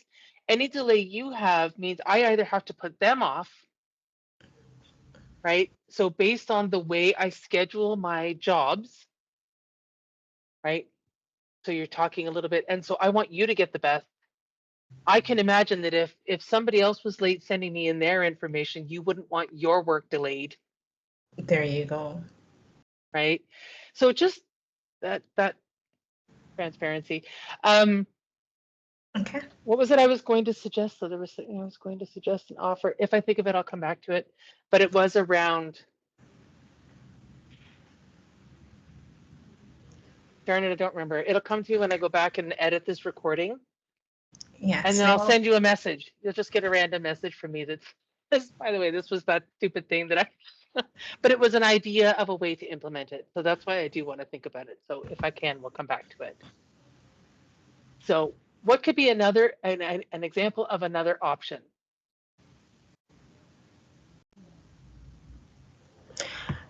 All right, let me tell you a situation that I had recently. Can I stop sharing the whiteboard then? Is that okay, Yes. Chanel? So, okay. Yes, that's fine.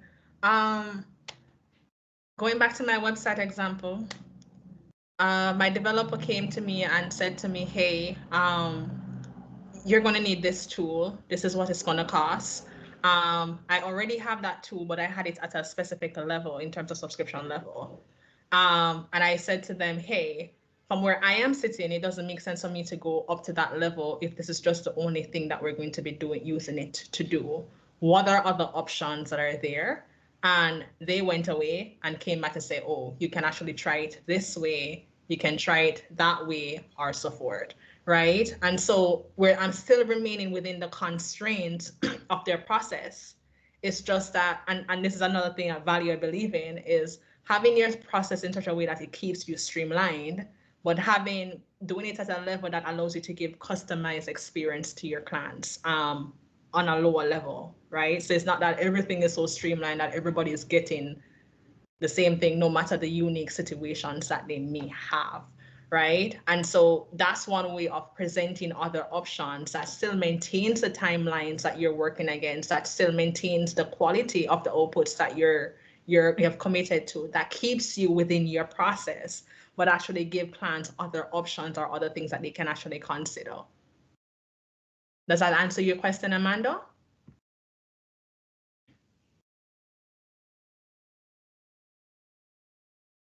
I agree. You do want to have that good balance, Sheila. And that answers Amanda's question. All right, fabulous. Okay. Now let's go to the last one. Our Which last I think boy.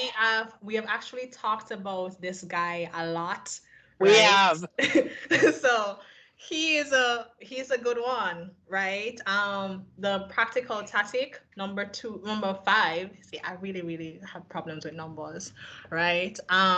Reinforcement. And I know I said that, and probably your butt kind of like tightened a little bit, like, Chanel, reinforcement, really, right? But I truly believe that any boundary is just a suggestion if there are no consequences assigned to it, if there's no way of reinforcing it, right? And so the final thing is you have to create and enforce a reinforcement system that actually strengthens and sustains client progress, right? It is for your own good. Reinforcement is not just to crack the whip because it can crack the whip, and shouldn't be using that, but it's about, but that was our marketing, crack the whip. right? It's about keeping you and your clients going in the same direction, along the same timeline, around the same scope, in order for you to deliver the maximum quality that you have committed to, right? So that you can be the reputable expert, they can get what they paid for, and you can be the reputable expert and get results without you having to overwork to get it and burn out to get it, right? That's the power of reinforcement. And so when we talk about reinforcements, we already touched on some of these. So I'm like, yay, who they get it long before I got there, right? It's around offering recognition and rewards that are meaningful to your clients, right? Stickers. I would get stickers. I actually got stickers for my birthday, and I love them. Flamingo pit stickers, and I cried, right? So that's how much I like stickers, right? It's also establishing negative consequences for behaviors that are not conducive to progress. Now, here's 2 things that you've probably never really thought about. Doing the right thing, but facing negative consequences actually impede progress. What do I mean by that? If you have clients who are doing the work per se, but they're actually not getting the results that they expected to get, and you don't spot it, it actually makes them want to lay back because they're like, well, it decreases motivation, it decreases desire, right? In wanting to move forward. The other thing to consider as well is doing the wrong thing but facing no negative consequences also impedes progress for you and your clients. You keep going around and round and round, not doing the thing, and yet you don't even get a slap on the wrist. Okay, no problem. I know she said what she said, but she's not enforcing it. So why should I make the effort to do the right thing, right? So it actually helps both you and your clients when you have those consequences in place for negative behaviors that actually impedes the progress where you want to get to. And on the final 2, it's not just about hilly-willy having rewards, recognitions, and consequences just all over the place just for the heck of it. You should be able to tie those rewards, recognitions, and consequences to demonstrated progress or accomplishments, right? Tie them to your milestones, have metrics in place to be able to celebrate woohoo, right? Or to be able to say, okay, a consequence of you not doing XYZ is this, and being able to reinforce that. And then the final thing, I know we talked about accountability, and accountability for me is, yeah, I believe in being self-led, right? And so forth. But I believe also in having a mechanism in place that actually prevents old behaviors or norms from creeping in, right? And that goes nicely back into the consequences or being able to spot how your client is progressing and knowing that, hey, you're the expert here. You need to step in to give them some guidance because they're about to hit a roadblock. For me, it's risk management. They're about to hit a roadblock. Being able to step in to celebrate them, being able to step in to say, hey, I noticed that you haven't been doing XYZ, and here's the consequence of it that I'm going to be reinforcing, so that you both are set up to get results, quality results at that, with as little work and as little stress as possible. And so those are the 4 things around creating and enforcing a reinforcement system that actually strengthens and sustains progress to the results and the outcome that you offer, right? And now I'm going to let Daniel go take you into the last guy that we'll be talking about today, which is Poor Luke. lagger Luke. Poor lagging Luke. Luke's having some difficulty keeping pace with your speed, even though he tries and tries and tries. All right, so let's stop doing that. Let's now share the whiteboard again. Talk about Luke's real larger scenario. So Luke really wants to succeed. He's actually quite committed to it. And he starts off super motivated. He's doing the work. So he's sending in the forms. Looks like he's on track. About a month in, though, he stops showing up the way he used to. So again, we've got that attitude change. He's coming to your calls late. He's actually not implementing on time at all. So that could look like I'm not putting the graphics out. It could look like I'm not putting the content up. It could look like I'm not submitting all the information you need for this month's work. So for Jamila, when you're doing your AI work, right, and you're doing the AI photo work itself, that's more like a one-off deliverable rather than, so I'm thinking of that in that area. But he doesn't know how to articulate what's going on. Because he's actually lost. He doesn't know what he needs to submit. He doesn't know what gets the results. So that's why he's like putting way too much time on A and way too little time on B when it's actually B is the thing that you needed the most. So it's because he just doesn't have clear understanding of the expectations. And he feels like he's working hard, but he also doesn't feel like he's getting anywhere. So coming back into this with the reinforcement, we were talking about rewards. We were talking about consequences. We were talking about, milestones and tracking and all of those things. So I think we've talked about this one, honestly, quite to death. I think you guys really get this one because you came into it really getting this one. So yeah. So I don't know that we need to help Marketing Mary figure this one out. I feel like we really have as we've gone along. Do you agree? Yeah? Okay. I think the only thing is to land the point again that it's not just about having that all set up and nice and then say, oh, it's there. It's actually implementing it. It's reinforcing it, right? And I'll also say that one of the things that I find that normally helps my clients get even better at implementing is when they actually tie those rewards and consequences to those milestones and metrics, right? It gives them the confidence to know that, hey, I'm not just doing this for the sake of doing this or whatever. It's literally about helping you to stay on track to getting results. And the beautiful thing is that this doesn't have to be verbal conversations that you're having. You don't have to remember to be, that feels like a broken record. Mm-hmm. You feel like, oh my gosh, I feel like I'm saying this all the time. I feel like I'm nagging. I don't want to nag my clients. Mm-hmm. This is why setting up the automated email sequence that are going out based on timing, they are a lifesaver. Beautiful. Now, that being said, sometimes it's about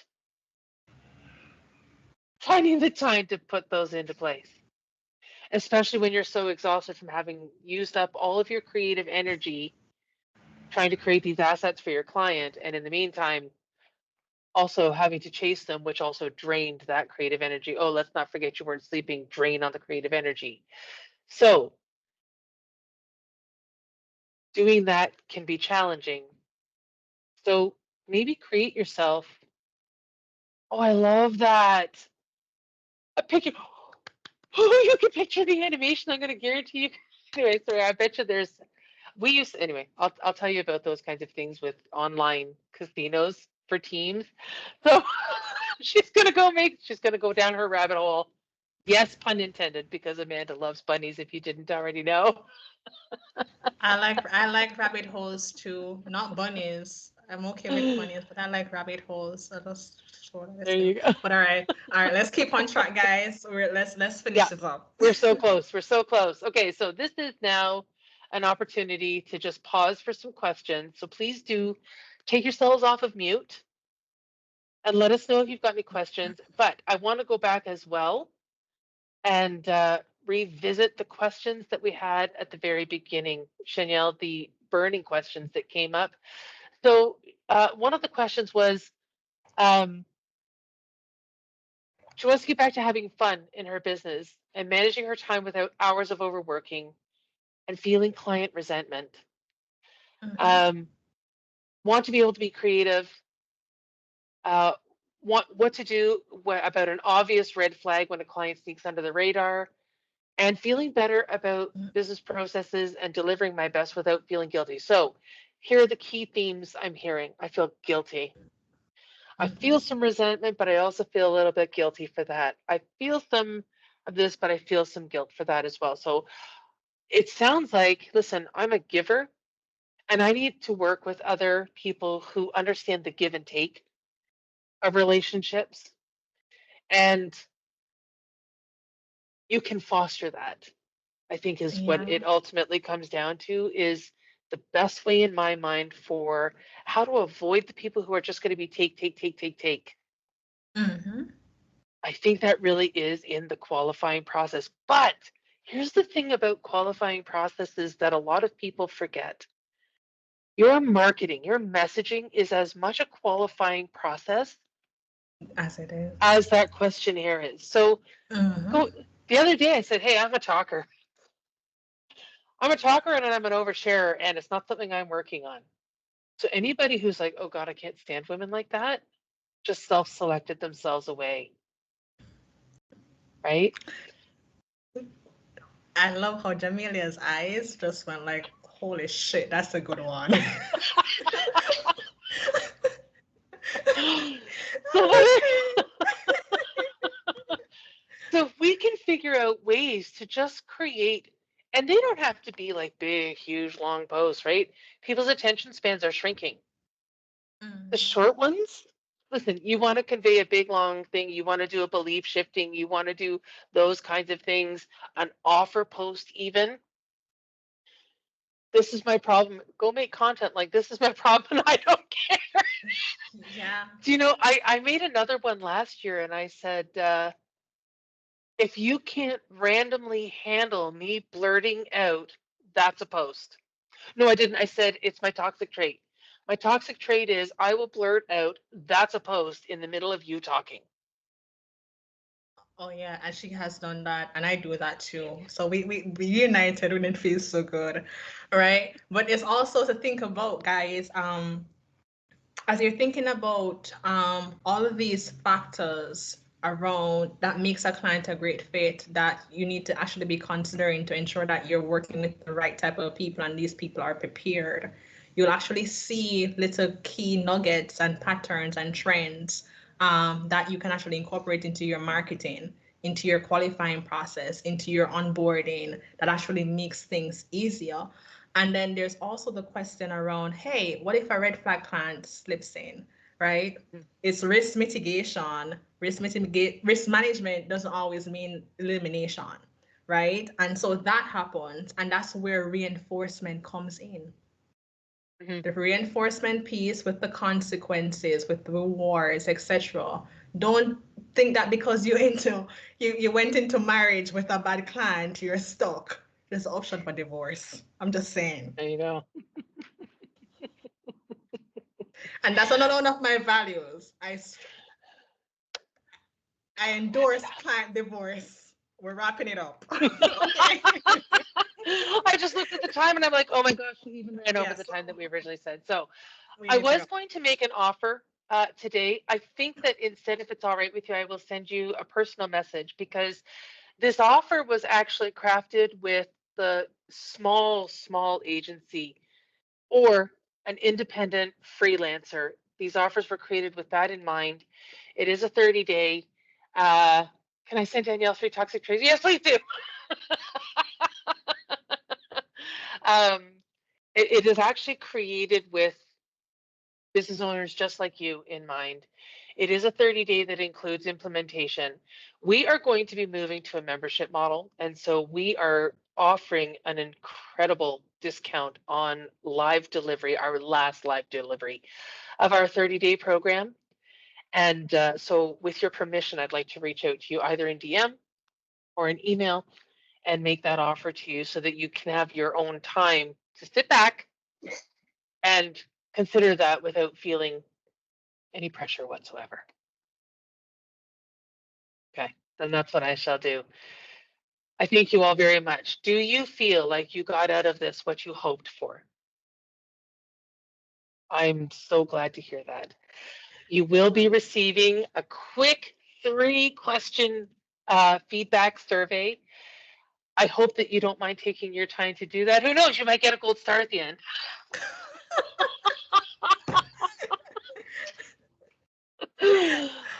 But I would really appreciate a sticker. Yes, okay, it's going to be a sticker. I would really greatly appreciate your help because we really are about continuous improvement. And as we move forward, we want to make sure that we're always delivering the best. Here's one thing I expect to hear. It did go over time quite substantially, but I've been in Danielle's classes before and they always do. So I'm trying to get her to stop. We were supposed to do better with each other. we fed each other though. So thank you all so much. But I am really thank you, grateful for what you're saying guys. in the comments. Thank you so much. I really hope that this is something that you feel safe and motivated to go and implement. Mhm. There you And go. just note as Awesome. well that you guys will be getting a 1-pager with like the key points Oh, yes, that a we did summary talk about. So document. you Yes. guys are fabulous. Thank you so much for your Okay. time. Thank you for today. I All had right. fun. Thank you. This went much better than I expected. It went as I expected. Love you all, guys. Bye. Thank you. Talk to you soon.